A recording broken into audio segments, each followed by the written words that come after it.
Sweet Child of Mine by Guns N' Roses. First thing I'm going to say about this song is the intro to it is absolutely epic, and I'm definitely going to cover it in a future video. Bearing in mind this is just going to be sort of simple strumming songs. The intro piece is played on electric guitar, so it's not going to sound right on an acoustic. It's a little bit tricky, particularly if you're a beginner, and not only that, but it's played quite high up in the 12th position, so even if I wanted to attempt it, it's going to be hard work on an acoustic guitar, but I will cover it later, so keep your eyes out on the channel for a video on the intro, because it's a beautiful thing to play. It's a great exercise and it sounds fantastic. With that said, down to the basic nuts and bolts of the song. There's nothing really that should catch you out here.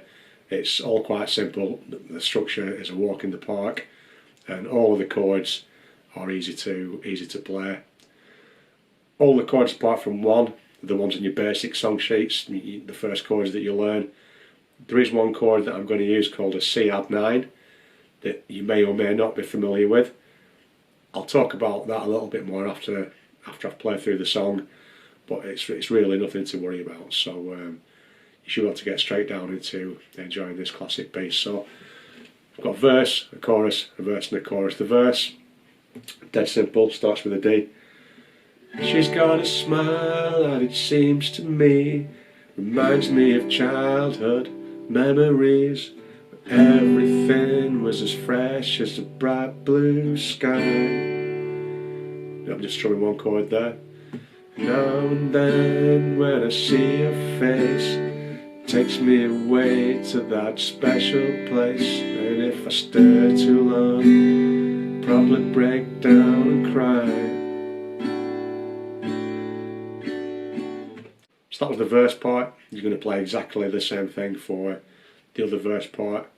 The chorus is even simpler because it's just the basic chords. You don't have to worry about the other one. So the chorus, A, C, D. As ever, I'll put the song sheet in the description so you can have a look at that, but really easy. Whoa, whoa, whoa, sweet child of mine. Whoa, whoa, sweet child of mine. That's the verse. She's got eyes, so on and so forth. So those are two parts to it. It really is dead simple. Have a look at the song sheet for the structure. There's nothing to trick you or catch you out. The timing is simple, the chords are simple. As I mentioned before, the other chord that I've used that I don't think I've used before on this particular playlist, or even on the channel actually when I think about it, is the C add 9. So what is a C add 9? It's obviously some kind of a C. Don't want to get too much into the theory of it, but as with any chord, there's a number of different ways that you can play it or approach it. There's no chord that I can think of where there's only one way to play it. You'll always find there's different ways of playing it. Two of the most common ways to play a C add 9 would be to, if we start for example with your normal C chord, your basic root open C chord, that's your normal C. With a C add 9, the simplest way to get from that to a C add 9 is for me to use my little pinky there on my B string on my 3rd fret. So rather than normal C, on my B string, normally I'm playing on the 1st fret, I'm going to use my little pinky finger to play on the 3rd fret. So that's the note that's different. So from a C to a C add 9. That's the simplest way for me to show you the sound of the chord. So the difference between how a C and a C add 9 sounds. As I say, there's different ways that you can play each chord. In this instance, I could use that chord in that way, in this song, and it'll sound absolutely perfect. But I'm also a little bit mindful of the changes, so the chord changes. So the C add 9, the chord before it is a D, and then I go to my C add 9. If I want to play it that way I've just showed you, I'm going to change to a C chord with that little pinky on. Sounds great, no worries. And then to a G. And then back to my D. That's great. You can play it that way. The way that I would play it, and the way that I did play it, is by playing the C add 9 slightly differently to that, and hopefully you'll be able to see the reasoning for that. So rather than making my normal C chord and adding that extra little note, using that fingering, what I'm going to do is play the first 2 notes of my C chord, so the 3rd fret on my A string. I'm going to use my 2nd finger for that. The next note of my C chord, which is the 2nd fret on my D string, I'll use my 1st finger for that. And then that extra note, I'm going to use my 3rd finger to play that in the same position, the 3rd fret on my B string. Sounds exactly the same, so I can play the other one. I can play it that way. The chord is identical. I'm making the same notes, I'm just using different fingers to play them. The reason that I'm doing that is to make it easier for me to make the changes. So as I said, the progression starts with a D major. To get from that to a C add 9, if I did it with the first method, I'm changing my shape entirely and having to change all of my fingers. If I use the second method, the second way I showed you that way, all I'm having to do to get from my D to my C add 9, I'm going to leave my 3rd finger on the guitar. My 1st and 2nd fingers, I'm just going to move up to play those other notes. So all I'm moving is there to there,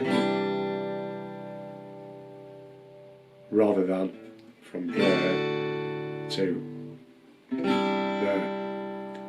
So it's a more efficient way of moving from the D to the C add 9 chord.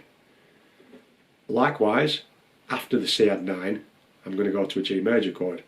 So again, if I was to use the first C add 9 version that I showed you, the normal C chord with the extra little note added on, that shape, my movement to the G is going to be all my fingers off and reposition my hand to the G. If I use the second shape that I showed you for the C add 9, to get to the G is a lot simpler. All I need to do is move my 1st and 2nd fingers into the normal G position, at the same time swap over to play my G on my E string.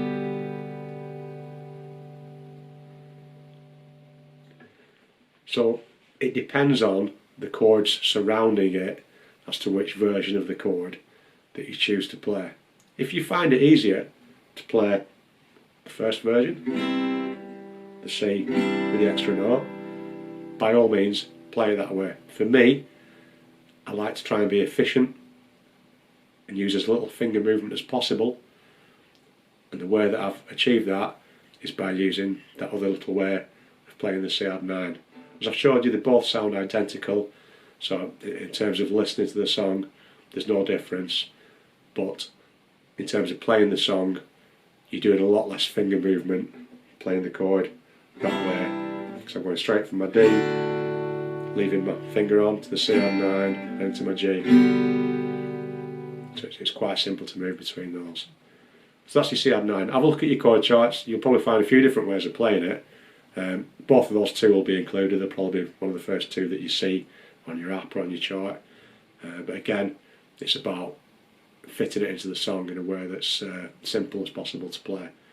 Because we're not sacrificing sound, it sounds identical. Finally, the ending of the song. I've not included the ending of the song on my song sheet because I'm just trying to save paper, and there's a lot of repetition in the lyrics. The where do we go, where do we go, where do we go now, where do we go, where do we go now, all that type of thing. It's a simple progression. I'll put the actual chords down. I'll describe the chords in the description of the song for that bit if you want to add that bit onto the end. But basically all I'm looking at is an E minor. Where do we go to a G? Where do we go to an A? Where do we go now? And then we play a C, D on the turnaround. Where do we go? Where do we go? Where do we go now? C, E. So I'll put I'll list those chords down below so that so you've got a copy of them. If you want, you can write them on the bottom of the song sheet if you want to print it off. But I was aware that some people might want to print these things off as PDFs and look at them that way. So I didn't want to just have a sheet with not much on it and wasting your paper and your money really. So that's the reason I've done it. If you'd rather, in future going forward, if you'd rather I add everything on, no matter how many sheets it takes, please let me know in the comments or whatever, and I'll do whichever way suits you. It's just a decision that I made. So I enjoy playing the song. Look out for the intro video in the future. I'll do that on electric guitar, and I'd give you my advice on the CR9. But always feel free to play whichever version suits you best.